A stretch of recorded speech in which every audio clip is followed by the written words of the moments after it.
આજના pizza, burger, French fries જેવા યુગમાં આજના ઝેન્ઝી બાળકો આવા ગળ્યા પુડલા ક્યાંથી ભાવે, ખરું ને? આજે આપણે બનાવીશું એકદમ જાળીદાર ગળ્યા પુડલા, જેના માટે 1 કપ ઘઉંનો ઝીણો લોટ લીધો છે, સાથે અડધો કપ ગોળ લીધો છે.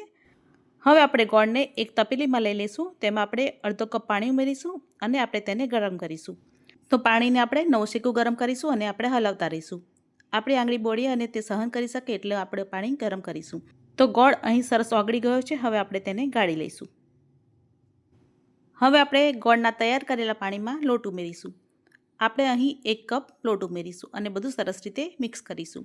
અહીં આપણે થોડો થોડો કરીને લોટ ઉમેરીશું એટલે ગાંઠા ના પડે અને એકદમ સરસ આપણે હલાવીને મિક્સ કરીશું એટલે એકદમ સરસ સ્મૂથ એવું બેટર તૈયાર થશે. અને આપણે આગળ જરૂર જણાય તો આપણે થોડું પાણી ઉમેરીશું.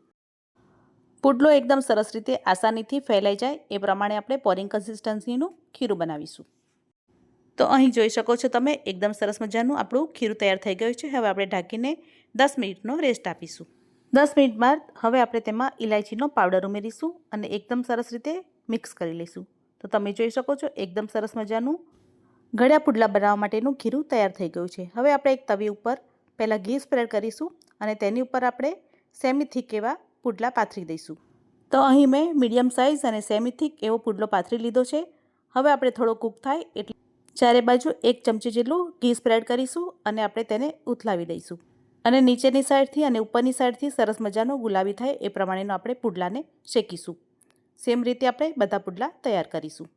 ગળ્યા પુડલા કોના ઘરમાં હજી બને છે અને કોને કોને ભાવે છે એ મને કમેન્ટ કરીને કહેજો. મારા તો બહુ જ મોસ્ટ ફેવરેટ છે ગળ્યા પુડલા. તમે પણ આ જ પ્રમાણે ગળ્યા પુડલા ઘરે બનાવજો. તો તમે જોઈ શકો છો એકદમ સુપર સોફ્ટ એવા આપણા ગળ્યા પુડલા બનીને તૈયાર છે.